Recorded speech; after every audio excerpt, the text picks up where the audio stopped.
ಅದರಲ್ಲಿ ಸತ್ಯ ಇದೆ ಅಧ್ಯಕ್ಷ. ನೀವು ಸ್ವಲ್ಪ ಸಮಯ ಕೊಟ್ಟಿದ್ರೆ ನಾನು ಇರ್ತಕ್ಕಂಥ ನಿಜವಾದ ವಾಸ್ತವಾಂಶ ಇವತ್ತಿನ ರಾಜಕಾರಣ, ಯಾಕೆಂದ್ರೆ ಇಲ್ಲಿ ಸದನದಲ್ಲಿ ನಾವು ಚರ್ಚೆ ಮಾಡದೆ ಹೋದ್ರೆ ಶಾಸಕರಾಗಿ ಇವತ್ತು ಯಾರು ಸಹ ನೀನು ಏನು ನಮ್ಮ ಊರು ತರ್ತೀಯ ಅಂತ ಕೇಳಲ್ಲ, ನನಗೇನು ಕೊಡ್ತೀಯ. ಈಗ ಶಾಸಕರಾದ ಮೇಲೆ ಮುಂದಿನ 5 ವರ್ಷ ಉಳಿಸ್ಕೊಳ್ಳೋಕೆ ಶಾಸಕರಿನ ದೇವಸ್ಥಾನ ಕಟ್ಟಿಸ್ಬೇಕು ಅಂತಾರೆ. ಈಗ 50,000 25,000 ಕೊಟ್ಟರು ತಗೊಳ್ಳಲ್ಲ. ಹಳ್ಳಿಗಳಲ್ಲಿ 50 ಲಕ್ಷದ್ದು 1 ಕೋಟಿ ದೇವಸ್ಥಾನ ಕಟ್ತಾ ಇದೀವಿ, 50 ಲಕ್ಷ ಕೊಡು ಅಂತಾರೆ, 25 ಲಕ್ಷ ಕೊಡು ಅಂತಾರೆ. ಎಲ್ಲಿಂದ ತರಬೇಕು ಶಾಸಕರು? ದುಡ್ಡೆಲ್ಲಿಂದ ತರಕ್ಕೆ ಸಾಧ್ಯ? ಈಗಿನ ಚುನಾವಣಾ ಪದ್ಧತಿ ನಾವುಗಳೇ ಯಾರಾದರೂ ಅಭ್ಯರ್ಥಿ ಮಾಡಬೇಕಾದ್ರೆ ಎಷ್ಟು ಖರ್ಚು ಮಾಡ್ತೀಯಪ್ಪ ಚುನಾವಣೆಗೆ ಅಂತ ಕೇಳಬೇಕಾದ ಪರಿಸ್ಥಿತಿ ಬಂದಿದ್ದೀವಿ.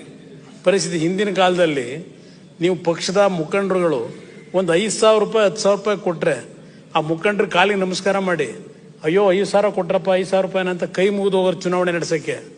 ಇವತ್ತು 5,000ದಲ್ಲಿ ನಡೆಯಲ್ಲ ಚುನಾವಣೆ. ಇವತ್ತು ಇಲ್ಲಿಗೆ ಹೋಗಿದ್ದೀವಿ. ಇವತ್ತು ನಾವು ಇದನ್ನು ಸರಿಪಡಿಸ್ಕೊಳ್ಳದೆ ಹೋದ್ರೆ ಅಧ್ಯಕ್ಷರೇ, ಈ ಪ್ರಜಾಪ್ರಭುತ್ವದ ವ್ಯವಸ್ಥೆ ಅಂತಕ್ಕಂಥದ್ದು ಕೊನೆಗೆ ಎಲ್ಲಿಗೆ ಹೋಗ್ತೀವಿ ಗೊತ್ತಿಲ್ಲ.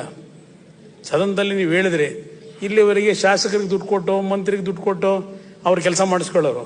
ಅಯ್ಯೋ, ನಾನು ಈ ಶಾಸಕನಿಗೋ ಮಂತ್ರಿಗೋ ದುಡ್ಡು ಹಾಕ್ಬಿಟ್ಟು ನನ್ನ ದುಡ್ಡು ಕಳ್ಕೋಬೇಕು, ನಾನೇ ಎಂಟರ್ ಆಗ್ಬಿಡೋದ? ತಾವೇನು ಹೇಳ್ತಿದ್ರಿ ಸತ್ಯ ಅದು. ನಾವು ಅಲ್ಲಿಗೆ ಬಂದುಬಿಟ್ಟಿದ್ದೀವಿ. ಸರಿಪಡಿಸೋದು ಹೇಗೆ? ಈ ಸಲ ಚುನಾವಣೆ ನಾವೇ ನೋಡೋದು.